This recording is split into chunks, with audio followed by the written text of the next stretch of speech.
Welcome to the Coom Currie Sports Cards podcast, where collecting meets the game.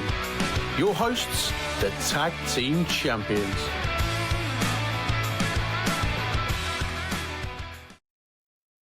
Welcome to episode 44 of the Coom Currie Sports Cards podcast. BC is back, but this week it's just BC. MC's off gallivanting on a cruise. I think he's going through the Norwegian fjords, so it's all right for some. But the show will go on, and today we've got an excellent show. So it isn't just BC doing another solo pod. I was lucky enough, or privileged enough, to go down to Top Play Sports Cards and interview Shane, the owner of Top Play. I've been trying to get Shane on for a while.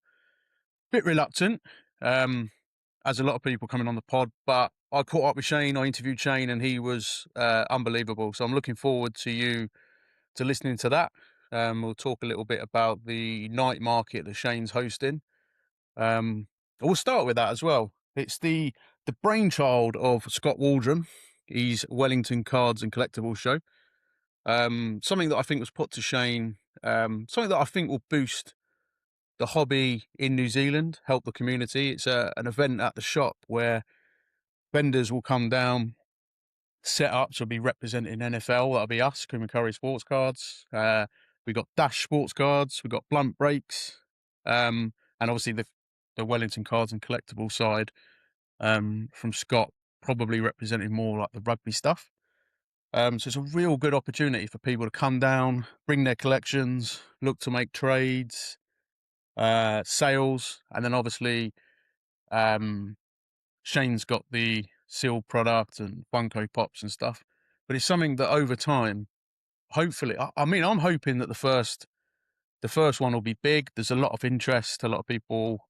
I mean, there's for an inaugural sort of event, there's quite, the vendors and the coverage is really, really good, and I think the response has been fantastic. But we'll talk a little bit more about that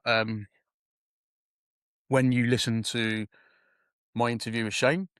I don't know if you've noticed, but today I've had these made here. Now, one issue I had with this display, it was something that I think we spoke about this on a lot of podcasts, where what do people actually do with their cards? And I think with me, there was a whole discussion around, is it just knowing that you've got a particular card that makes people tick? I know a lot of people have them in cases and don't look at them, and that was kind of like me, really. I mean, when I had a mail day or I bought a card, I'd leave it out for a little bit, and I would look at it, and then eventually that would just go into the box. And I was sitting here a while ago, and I actually reached out to someone in the States on one of the card shows to get a bit of advice about what we'd been doing, and I think one of the things was the background. But prior to that, I wanted to have my cards out. So I got this unit here, and as you can see, put some lights around the back of it, and I've got my WWE title belts up there, which I enjoy, and recently got into the Funko Pops, which my daughter calls the square heads, which makes me laugh. But one issue I had is you put things at the back and you can't see them. So when I was at the there was a little sort of, I spoke about it on the podcast. I think it was like a collectibles, comics and collectibles show in Johnsonville. And I met a chap in there called Matt Loveridge. And he just has a solution for everything. And Matt was around here earlier. He designed these. He'd come around in the week with a prototype. And they're basically, as you can see, like a step. So I can have things displayed at the back, and you can see that in the top corner. And he's had Coom Currie Sports Cards sort of burnt into the wood on here. And then you won't be able to see it on there, but just on the underside, we've got the Tag Team Champions, which is an unbelievable touch. So I'm over the moon. Yeah, absolutely chuffed to bits. I think they look great. So Matt Loveridge, the graded case. I don't think he's on Insta yet. Matt does a lot of the shows. He'll be at the Wellington Card Show. But yeah, I think they're absolutely superb, and I've been doing some posts recently about prepping for the card show in Wellington. So obviously that'll be my first card show. And we spoke to Andy from Seaside, who's doing a similar thing. It's funny because having not done a card show yet, it's interesting how your mind works and uh, how you want to be set up or how you want to prepare. So Matt helped me we made some custom dividers that New Zealand listeners will see if they come to the Wellington card show. So I've managed to divide all my cards out and I've got them sorted by teams. And that's something that I'll look to sell as well at the show. But my desk now, if you could see it, is just absolutely covered with cards because I just want to make sure that I've got plenty of stuff. There'll be Brock, Hamish with me, KCC. They're setting up as well. We're going to be working together, so I think between us, we've got the NFL side of things covered. I'll have a bit of soccer, but it's so exciting. And like I was talking to Shane, with the night market coming up, um, you know, the goal is to grow it. And I think a while ago I was talking about keeping the hits in New Zealand, and this is so important for that. The more people that come down and know about these events, we can make sure that we're getting those right cards in the right collectors' hands. So it's something I'm looking forward to, and I think for the first time being part of something as well. And as that particular event grows, we can grow with it. We can do some more podcasts, and the same at the Wellington Card Show as well. I'm looking forward to getting round, speaking to people, and sort of putting some more names to faces. So right now, I'm in a position where I I, I couldn't be more excited about the hobby that I'm part of and the community that we're building in New Zealand. Making a lot of friends through it. Um, so really excited. Um, a little update on KCC. So been doing a few breaks recently. This week I had my mail day through, which was it's always exciting, isn't it? Always exciting. I know I'm jumping the gun a little bit, but I think this is a great pull. Now I got a Jets card. When you think about um, who you could get, I sometimes jump in the on the Jets on the breaks because of Card Geezer, who's yet to come on the pod. Get yourself on. Um, and Hot Hands Nick Mildenhall, KCC, pulled this on card Joe Namath this week. So I think it's one of those cards that it doesn't matter who your team is. That you've got to respect that. Hall of Fame, 12 of 50, shirt match as well. It's just a beautiful card. Look, on card, good penmanship. Um, so yeah, I was chuffed to receive that. Lots of breaks going on with KCC, WWE, lots of NBA. Nick's doing some NASCAR as well. And I think there's even a golf one on the go. So New Zealand listeners, if you're not already on their pages, jump on, have a look. Now, little topic before we get into my interview with Shane that Mart and I had put in our agenda for the last podcast was signatures and authentication. I was going to say grading them, but authentication only at, let's say, PSA, PCG, SCG. It's something that got me thinking. So I was listening. I reference it quite a bit, but Sports Cards Live is a podcast, American based. It's absolutely fantastic. I know I say this all the time, and I'm in danger of saying the same thing, but our sort of unique perspective on the hobby is we've been in it second year now, so things are different for us. But some of these podcasts in the States, they're absolutely superb. But these guys have been in the hobby all their life.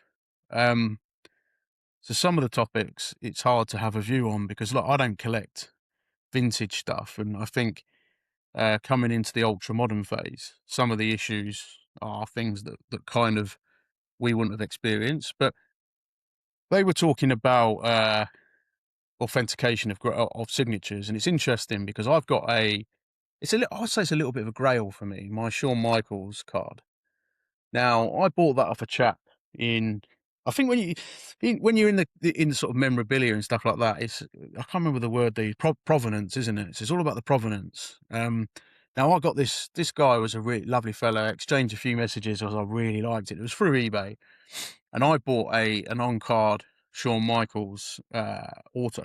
And it's in pink as well, which I just thought looked superb. And he's got quite a cool autograph, very distinctive. And he's, yeah, I mean, I'll say I'm not big. I've got two belts behind me, but I grew up in that era. Shawn Michaels was an absolute legend.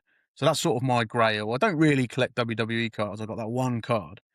Um, but what these chaps were discussing is, you know, even you, or when you're at home, you might sign. Say you were doing your marriage certificate. You want your cert, your say your John Hancock or your autograph to be really good. If you're signing something, it's signing into a place to work, you just you scribble it, but it's still you that's signing it. And I think at the minute there's a rise of cards that are coming back where PSA or whoever's doing it, Beckett, can't authenticate the signature.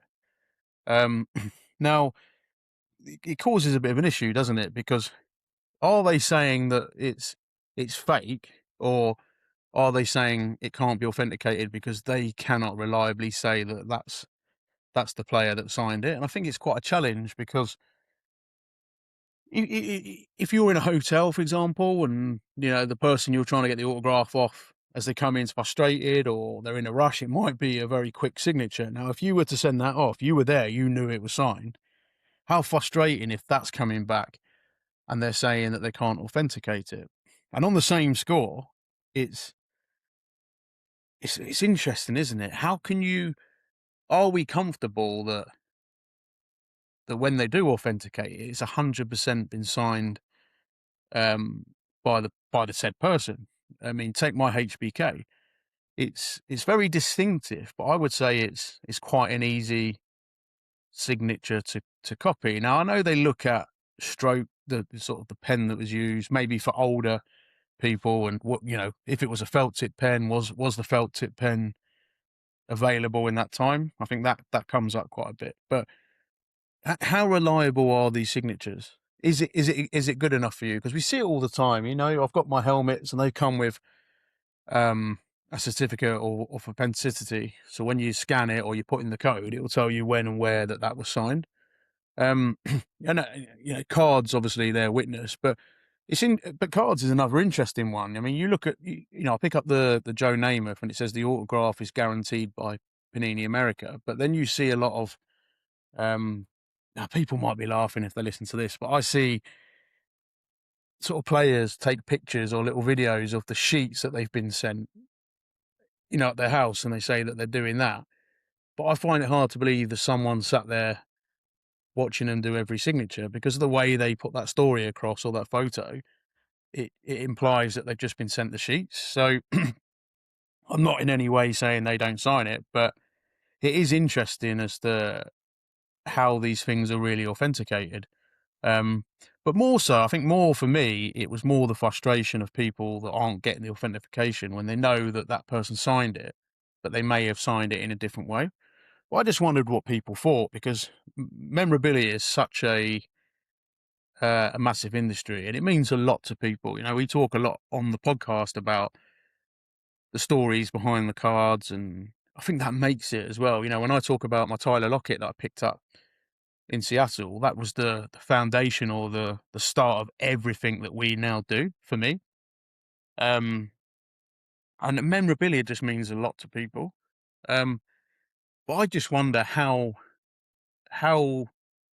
you can be 100%. How can these authenticators be 100% that everything that they're authenticating is genuinely done by that player or celebrity, let's say, and vice versa? That must be really, really frustrating.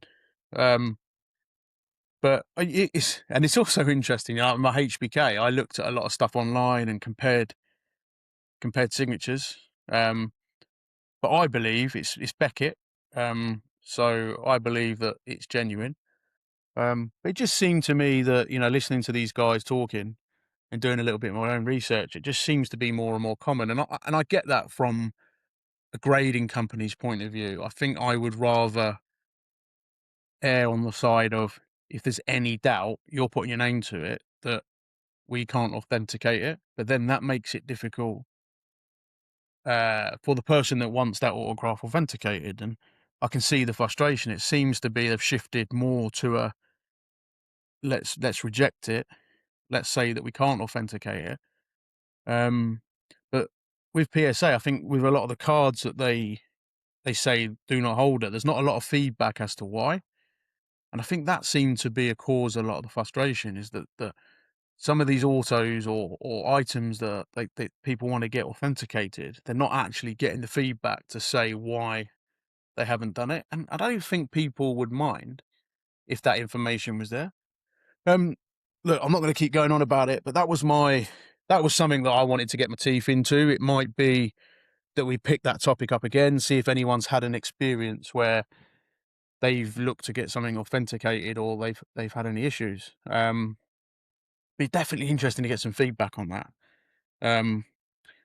But in the absence of Mark, I'm going to coin a phrase. This seems to be a perfect segue into my interview with Top Play Sports Cards. So enjoy, and I'll see you again after.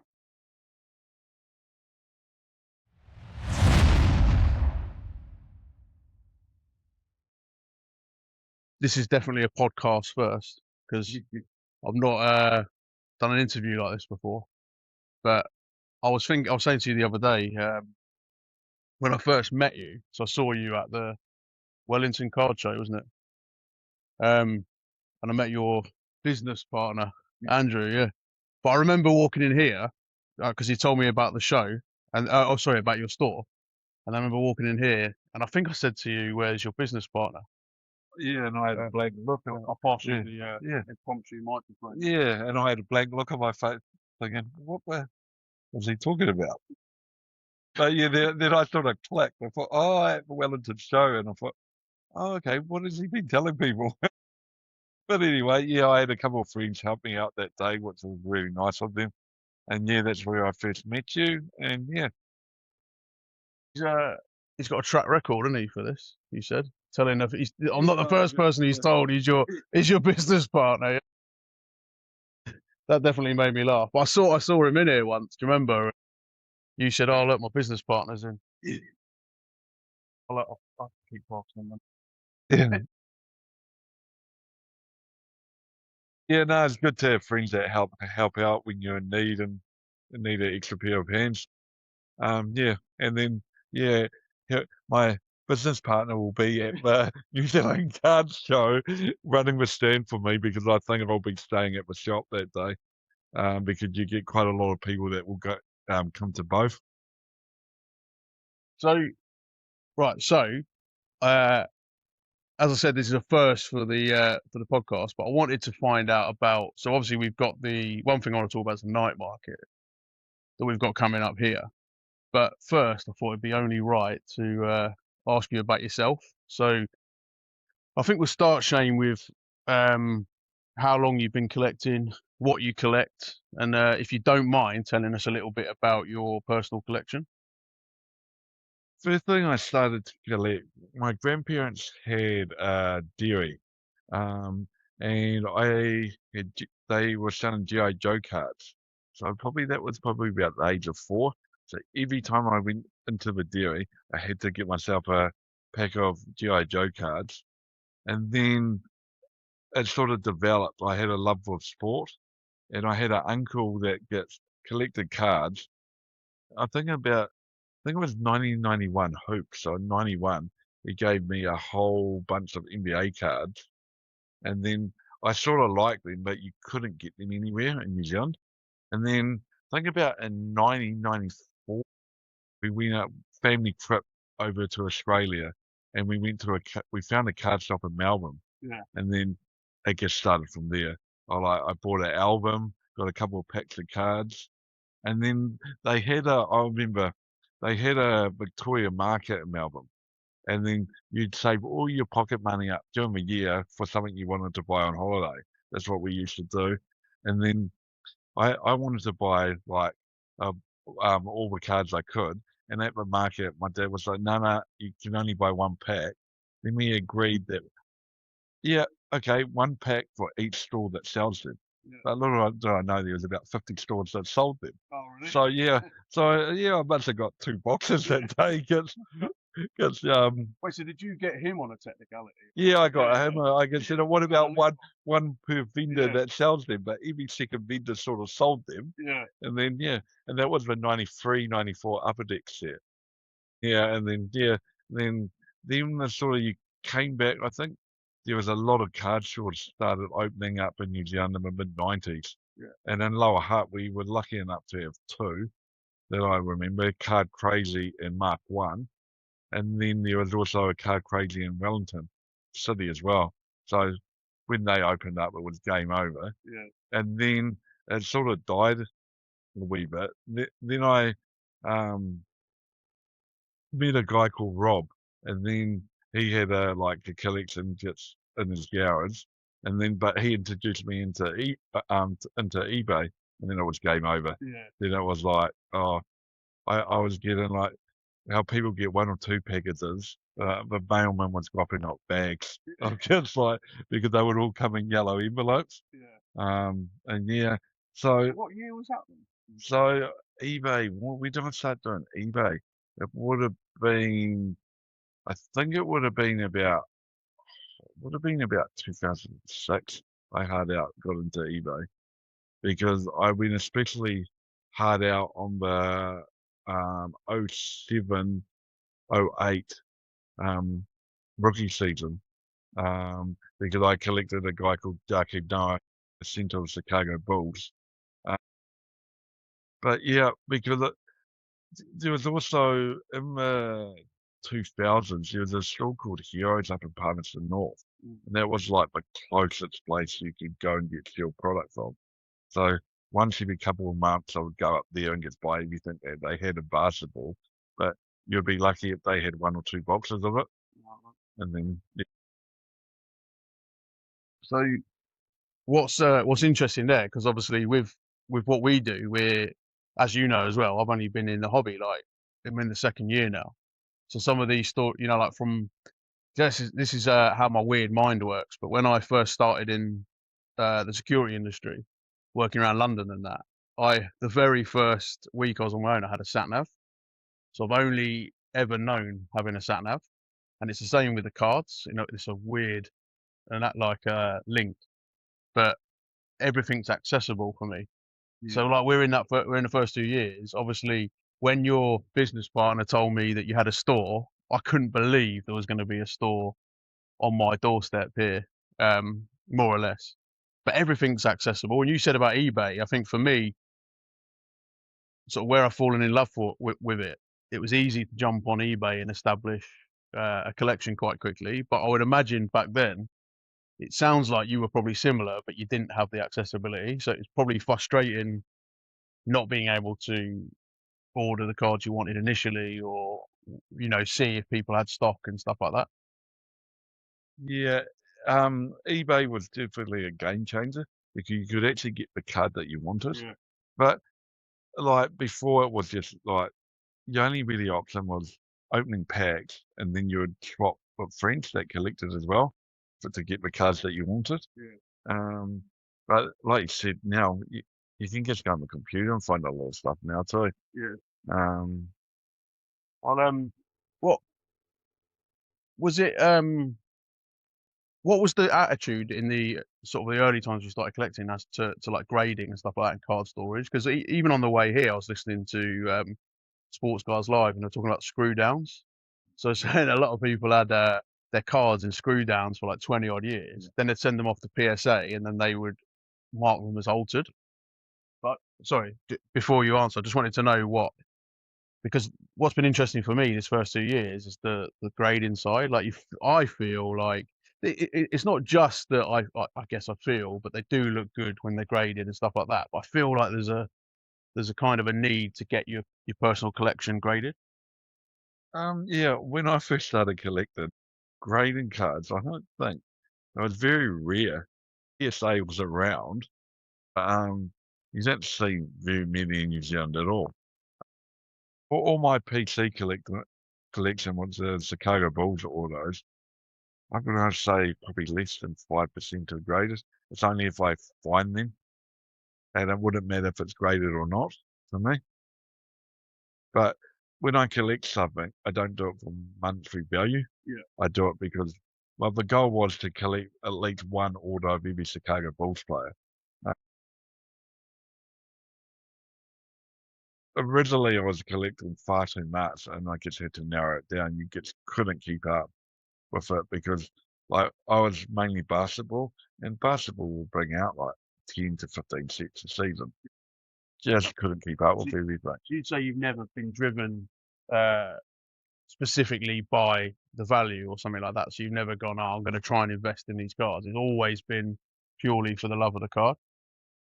Yeah, it's always just been that was a team I liked, so that's a team I collect.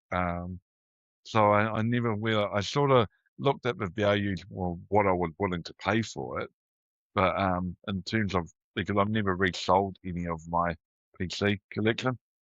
Um, yeah, I think that's it's similar. I think we've done a podcast before on a similar topic, and I think that's a similar thing for me because I think with as you know, I'm in here every week ripping a box, but it's I guess you hope I suppose there's an element that you're going to get something that you can use. I think for me is for trade.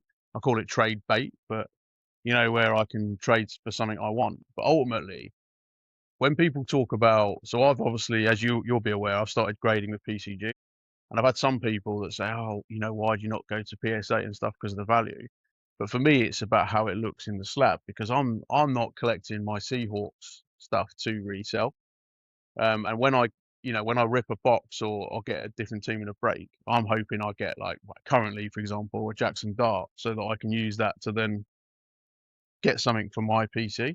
So I think my attitude towards grading is, yeah, I like how it looks. I'm also not in it to make money as such. yeah. So as what I say, it comes down to personal preference. Grading does add value to the card, though, but people collect for different reasons. Um, there's people that collect there because they like the cards and gets usually it's their favourite player, favourite team, or but what's been really good lately is especially with the WWE, there's a lot of set collectors, Yeah. and it's been same with rugby league that just come out, the Heroes. The kids have whipped their albums at the table. And they're actually collect them in sets. Want to get the whole set. Yeah, it doesn't matter if it's a base or insert. They're just excited if they pull a base card of their favourite player, and then they're not concerned about the value at all. Yeah. They want to get the sets, and That's it's just so refreshing for the yeah. hobby. Because it's very few and far between now. Yeah.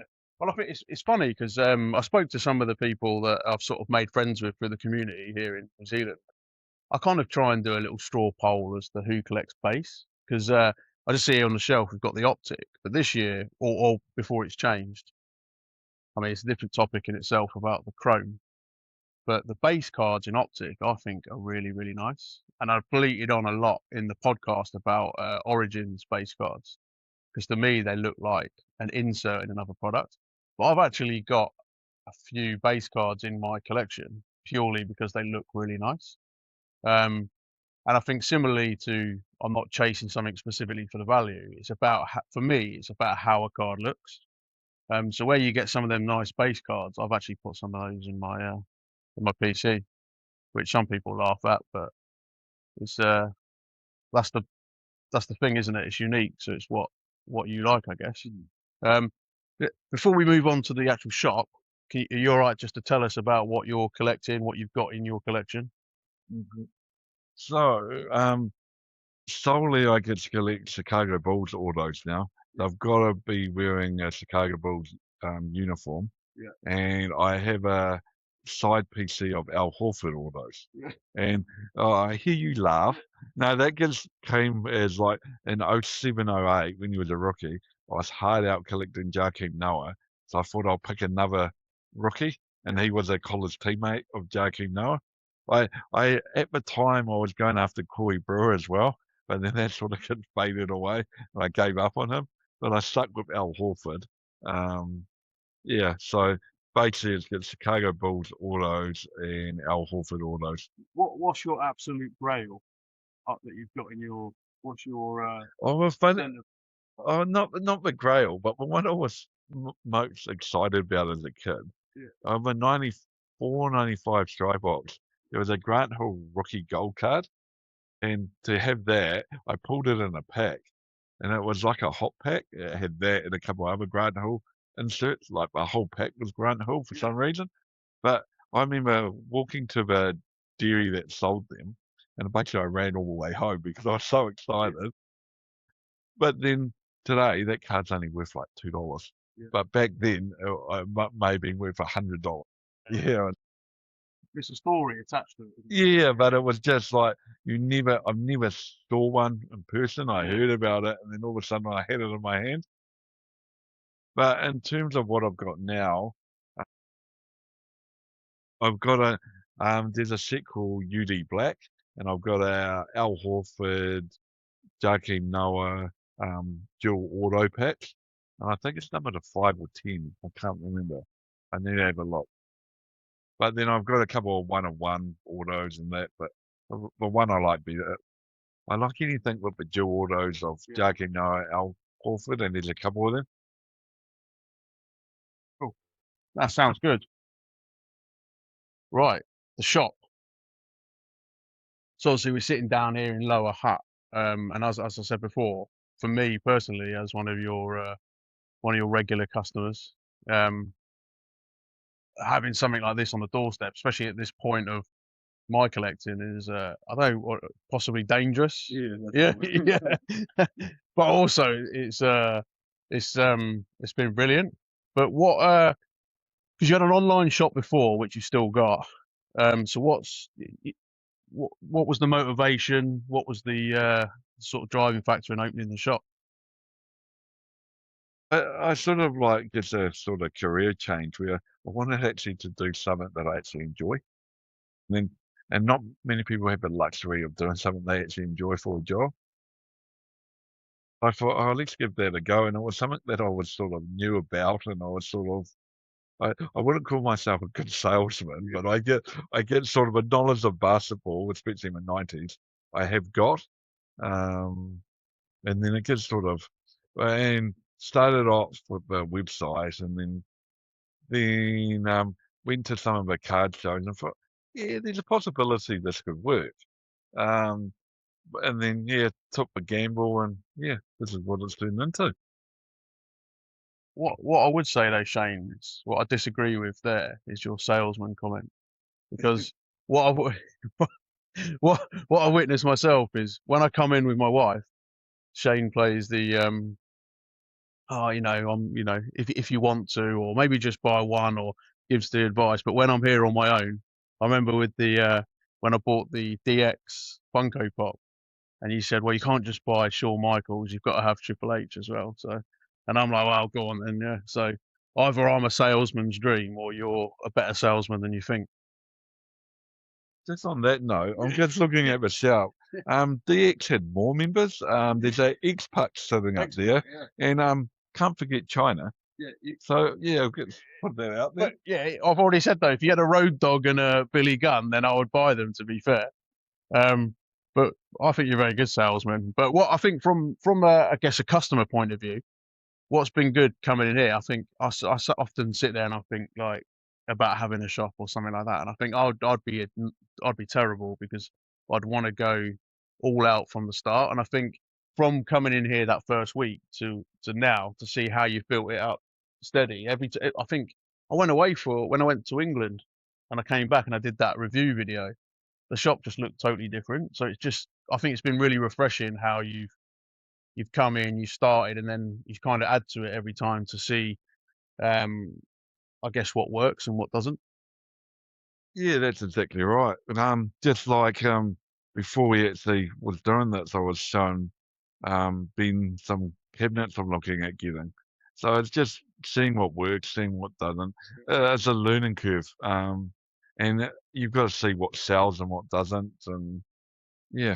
But yeah, so yeah, it's keeping options open and looking at different stuff, and yeah, I've and in the time you've been open as well, so we have a laugh and a joke about some of the boxes that I pull. I've had some bangers from here, and I've had some, I don't think it's unfair to say some duff boxes, but you're not in control of that. But you've also had some absolute crackers, haven't you? You've had some lads came in and bought, was it the Tops Premier League, and they pulled a Jota 1 of 1. yeah, and they were just non-collectors. I don't even think they knew what they pulled at the time. Yeah, so yeah, that was quite a big hit. We've had plenty of kabooms hit as well. A couple of downtowns, which has been nice.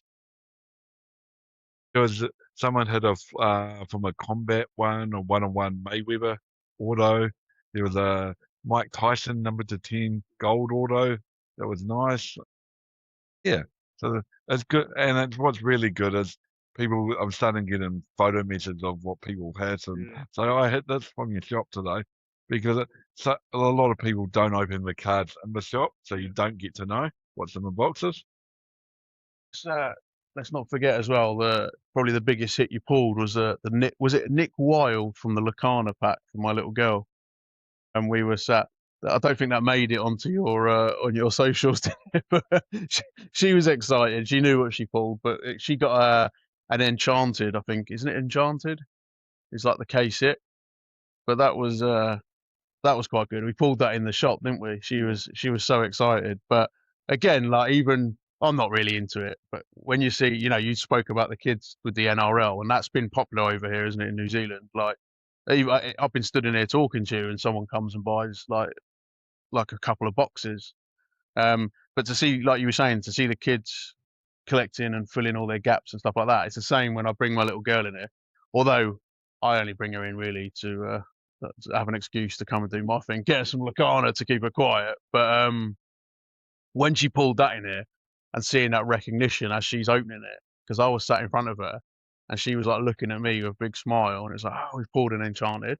Um, so I think does it sound cheesy or cliche, but I think the time you've been open and stuff like that, these are all kind of memories and things that people bought in the shop, and that's, from my point of view, that's surely got to be an element of what the shop's about.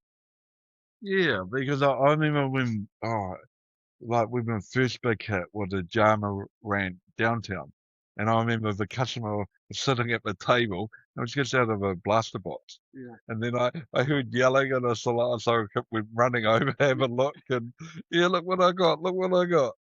So yeah, that's pretty cool. Was she aware of what she got as well, or? No, yeah, that was a guy customer had a Jama ran downtown, and he was over the moon, eh? And yeah, he wanted to see my security footage. Yeah. Well, that's funny enough. That's a common thing, isn't it? When you see, did you give it to him? Yeah, the problem was that there was other people in the footage, so I didn't really know how, like, there was a young child by him too, so I thought, I better not release that, eh? I know, yeah. There is some good footage out there, isn't there? Of people pulling stuff, mainly in like the States, where they get like a downtown or a big hit or something like that. But my, I guess my next question is, and this kind of involves me and a few other people as well, is I guess the evolution, or what would you call it, the inaugural night market that we're having here soon. Can you tell us a little bit how that came came about? So, Scott that runs the Wellington and Perfectly placed. yeah, yeah, yeah. Well, Scott that runs the Wellington Cards and Collectibles show, that he had a show in Upper Hutt early in the year. It was his sort of brainchild, sort of idea. And yeah, then we just thought we'd get a bunch of people along. But hopefully what we're hoping to achieve, that people will bring their like swaps or their albums so they can actually trade with other traders. Yeah, so more of So a trade night. yeah, but there'll be stuff for sale as well. But hopefully, it's just to give a chance to people people to meet new people and new collectors, and hopefully, if they need like a certain number to finish a set, someone else may have it, and get sort of help the community out, sort of thing.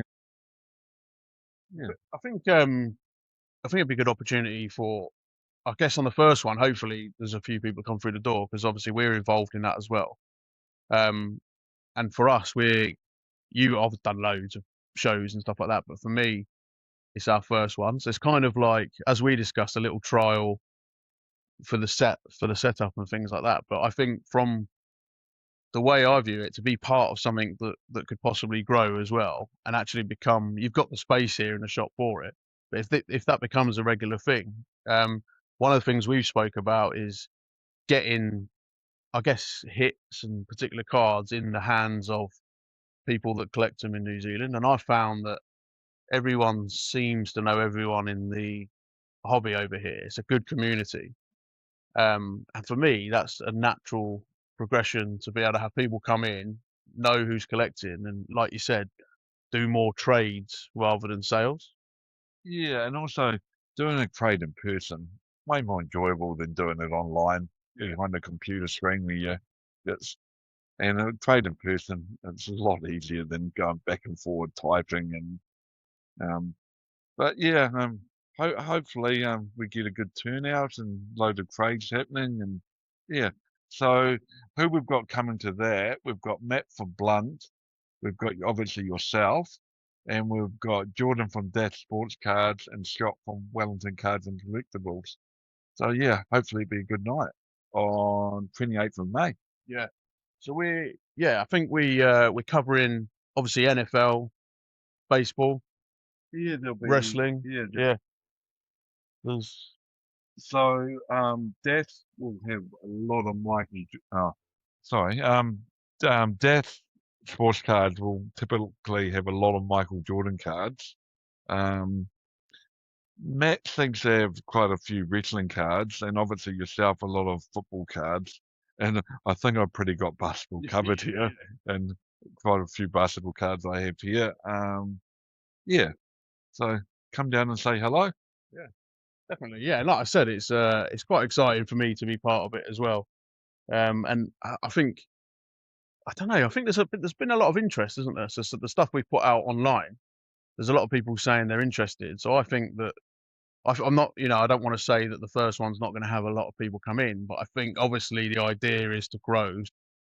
Perhaps by the second one, third one, you've got a ton of people knowing that they can come and do those trades. And I suspect more people as time goes on will bring their collections with them. Whereas like the first time, and I guess is a question for you, for your experience. Do you think that people will mainly come just to check it out and see what the crack is? Yeah, it will be interesting. It's going to be a wait and see scenario because I've got asked about it. Well, we need to go and do a trade night. We need to go do a trade night sort of thing.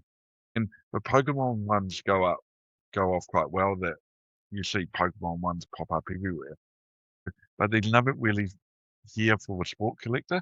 Yeah. So that was Scott's main idea that well, let's have something here.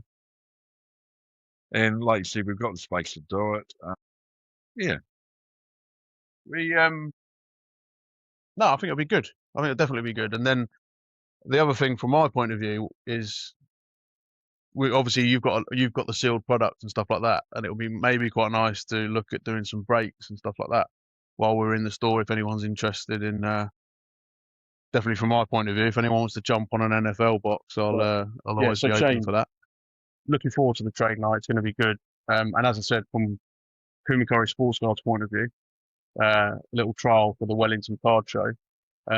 Now, just before we wrap this up, you're going to be at the Wellington card show.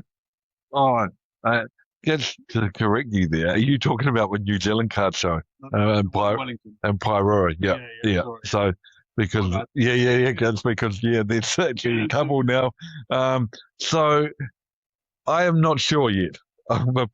So I'll definitely have a couple of tables there, but whether I'll be there or not, your business partner. Yeah. That's business partners because I have a couple of mates helping me out that day. But I think I might go set up and they'll come back to the shop. Yeah. and let them do the hard work. Cool. um, Right. Shane, listen, I know you're busy, and I appreciate your time. I really do for the interview. Just thought I would address the listeners and say we've gone for an Elijah Arroyo Tops Chrome microphone today. Not sure what Shane thought of that when I turned up. yeah, that gets reminds me. There's a couple of Seahawks boxes down there. Yeah. I'll get what I'll point out. Yeah, that bit about I'm not a salesman. Yeah, I got was that last night or the night before? I got a box of the suit. I'm just I might have to that the listeners will know later whether on the Instagram whether the Seahawks box has appeared as a. But yeah, I got a message last night from Shane saying that the Super Bowl champs collection's in. So yeah, I'm not sure about this. I'm not a good salesman bit, but yeah, as I said, thanks for your time, Shane. We've got the truck, we've got the night market, we've got the New Zealand card show. So there's a lot coming up, and I think over the next few months of that, there'll be some more content from the shop. I don't think a lot of people have actually been. I see your name cropping up a lot more now, and a lot of people have been speaking to me about Top Play. My mate Brock, Hamish. So you're actually getting more and more known, as you know, as a shop in the community and stuff, which is really, really good. So yeah, appreciate your time and see you again. Awesome. Thank you very much.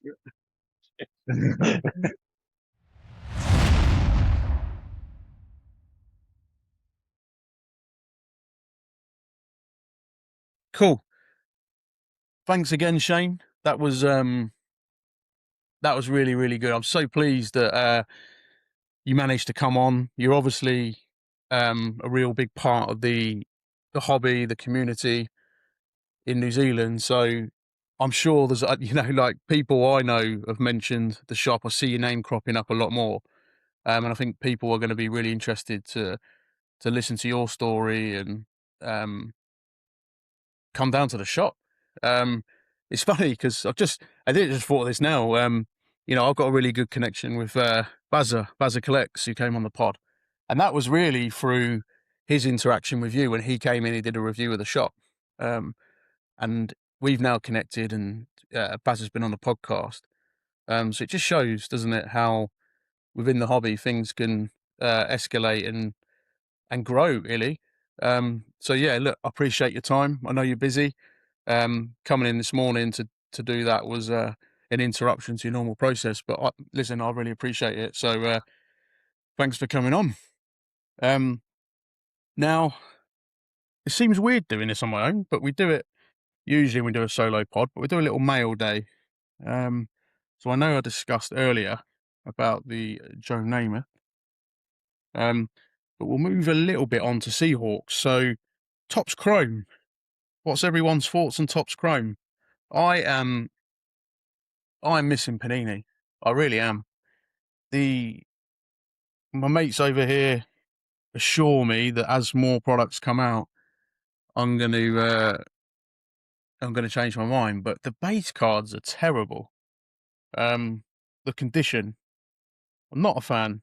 And it's a shame because the design's nice. I really like the design, but the quality of the edges and stuff like that, I'm just not impressed at all. But what I'm finding is, I'm jumping on a few breaks, but I'm not.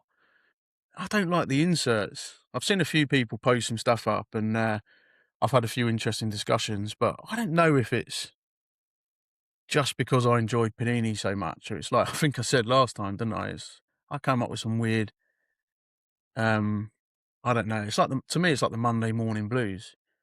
That's how it feels to me every time I watch Topps Chrome because I've enjoyed Panini so much, and I know everyone moans the term, you got the term being paninied and stuff like that, but I love their cards. I really do. But anyway, I'll stop moaning. So I got a Nick Eamon autograph, and that was from Blunt Collections. I think that was actually the first break I did.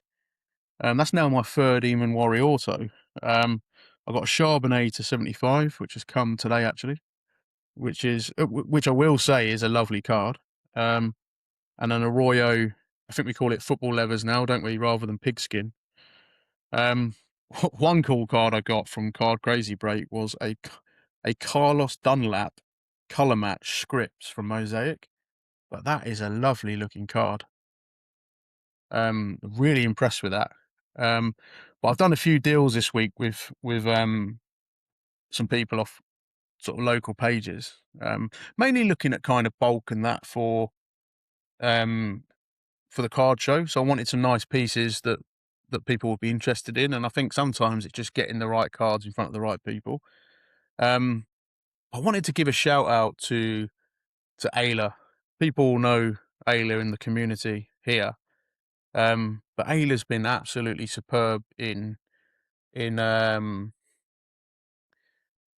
just I think sort of with my early days. I think we probably share a similar timeline of getting in the hobby. But Ayla's been she's really good at comping cards. I think in the past I've had issues finding comps for certain cards, and Ayla will look into it and will always look out for cards that she knows that, like I might have in my PC and stuff like that.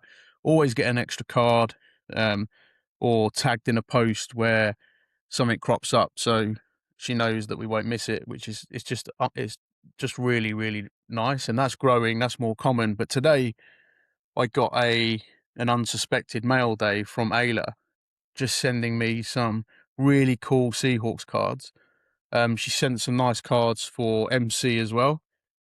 For example, first year fresh, Marshawn Lloyd, mem card. Um, and she sent some Jets cards over as well, which will make their way to Card Geezer, as well as a few bits and pieces to fill my boxes. But that was completely unexpected. That she didn't want anything for it. It was just a really, really nice gesture. And I think I'm just on one of those. I'm on one today. I feel good. I think the hobbies, I'm enjoying it. Um, I'm enjoying being part of, hopefully, um, contributing to it, hopefully getting more people involved. And, Ayla's an example of that. Um, just a real nice gesture, a real nice thing to do. And the connections I've made has been phenomenal. So for me, we go back to, I mentioned it in an interview with Shane. I mentioned it at the start of the podcast. Just having those relationships and stories attached to particular cards is what it's all about for me. Um, I absolutely love it, and to some extent that makes some cards priceless. Even going back to the card that I had slabbed that my little girl had bought me, and there's stories that are associated to the cards, and yeah. So I'm feeling the love for the hobby today. One of those days, and I think Ayla's package is nicely timed. It's just yeah. Uh, I feel a bit emotional. Um, yeah, it's good. Um, I think we're nearly there. I can't even ask MC if there's a AOB. Um, I think I've covered what I wanted to cover. Um, this week's going to be more of the same. Just prepping for the card show. I'm so excited about it. Actually, this is an AOB. While I was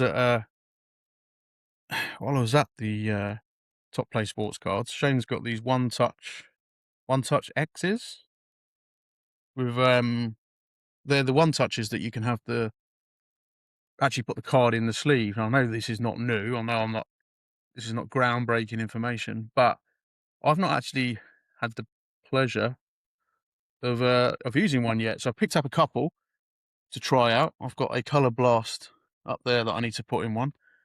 Um, so that was pretty cool. I love trying things like that, and I picked up a few more singles from Shane's card boxes. Um, but oh yeah, Michael Jordan. Look at this, a Michael Jordan Funko Pop picked up off a selling page. Um, $20. It's in absolutely immaculate condition. I know some people are going to hate this, but I'm an out of the box guy. So once I've taken a couple of pictures, he's going to be joining the other fellas up there. So yeah, chuffed with that. Um, Got to slow down on the Funko Pops though. Really have. Um, but yeah, that's enough from me. I think I've waffled on long enough. It's probably been quite painful. Next week, MC's back, and we mentioned on the last pod, I'm not sure if it's going to be next week or the week after, but we've got some huge news coming up regarding the pod. So again, I do this quite a lot, but that's because it's important to me. But I just want to thank everyone that listens. The numbers keep rising. Um, I know some episodes we do aren't going to be the best, but if there's bits in there for different people and people want to keep listening, um, I appreciate it. It's really good. We're on episode 44 now. I just want to keep going. So if you want to be on, get in contact. If you want to, maybe we'll have to start looking at going live because I'd love to have some reaction to what we're talking about as we're doing it, which would be quite good. So maybe that's something that we'll look at doing the odd live show as well. But as always, it's been a pleasure. Regards to everyone's family. I hope everyone stays well, stays healthy, stays safe, and comes back next week for the next episode. Over and out.